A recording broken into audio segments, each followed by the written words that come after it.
Good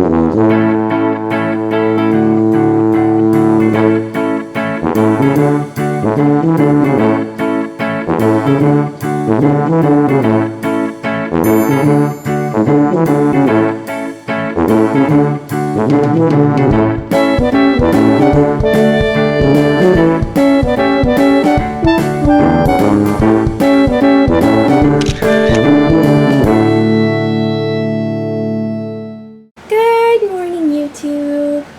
We are just on our way out. You can see Lyric is actually still asleep behind me. So we are actually just about to head out to the doctor's office because things have been a little bit crazy the past couple days. So we actually had an appointment at the health department. Oh, no, thank you. You can have it. No, thank you. Oh, yes. We actually had an appointment at the health department a couple days ago. He was due for his lead check. So they poked his finger, then they called me like a couple days later and said that his blood levels came back at 6.1, and that was pretty alarming because like level 5 is considered lead poisoning. So obviously that's like super concerning, and so they wanted me to bring him back in yesterday to do another like check just to see if it was like a glitch or something or whatever. So I brought him back into the health department and they poked his finger again. Oops, you want to get down? Okay. So they checked his levels again, and I guess this time it came back 4.9. I guess apparently it's kind of like a complex situation because apparently in order to like have to be able to like open a case right with the Department of Health, it has to officially be 5, but since it was 4.9, they couldn't officially like open a case with us, but that's still like really high elevated blood levels. So they recommended that the next step was to go to his doctor, his actual doctor, and set up an appointment and get his blood levels checked with them. So we just called and made an appointment because he has his 1-year well child appointment that he has to do anyway. So I asked them if we could just do that at the same time, and they said that was fine. So that's where we're headed now, is we're gonna go over there and to his appointment and see how it goes and what they have to say, and hopefully my child doesn't have lead poisoning. So I don't really know. It's been kind of a crazy thing, and I guess I will just keep you guys updated. Okay. Alrighty, so we're gonna do lead testing today, right? Yes. Okay. And hemoglobin and hematocrit for anemia too? Okay. Okay. The second one was decreased from the first. Yes, but she said that that was only an estimation. Is your house older?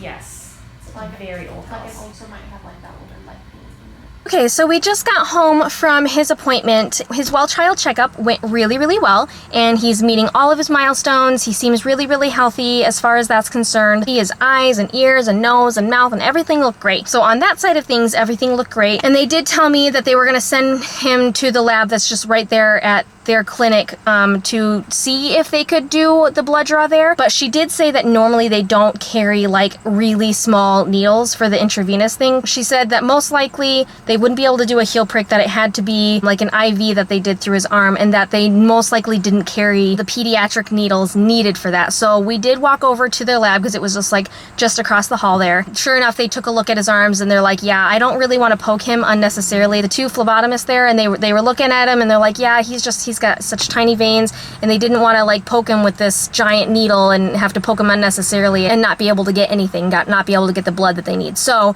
we got a referral to the hospital, so now we have to go back for that, and luckily that's still today. So I'm gonna take him inside because he's like super duper tired, so I'm gonna take him inside and let him take a nap. By the time he's done taking a nap, hopefully we should be able to just get right going and then go get his blood drawn. So I will keep you guys updated on that. Yep, you're doing good, Mom. 1, 2, a poke.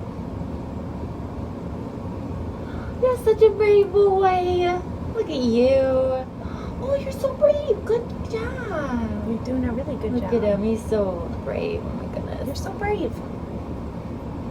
You're so brave, honey. Good job. Good boy. But compared to most babies, Oh yeah, he's I'm doing very great. impressed. The bravest little guy around. I know, honey. I'm so sorry.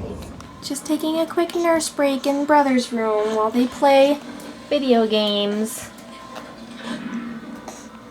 Oh, shoot. He needs nurses after his ordeal at the hospital. He actually didn't even cry, but he wants some snuggles now. Okay, so I started recording and vlogging like right after we were done with the blood draw, explaining like how it went, but I guess my camera wasn't recording that whole time. So just to kind of recap, so he did get his blood drawn, and he's obviously happy now. He did so good. I think I captured some of it on video, but then I think my camera like died or something. You can tell he's like super happy right now.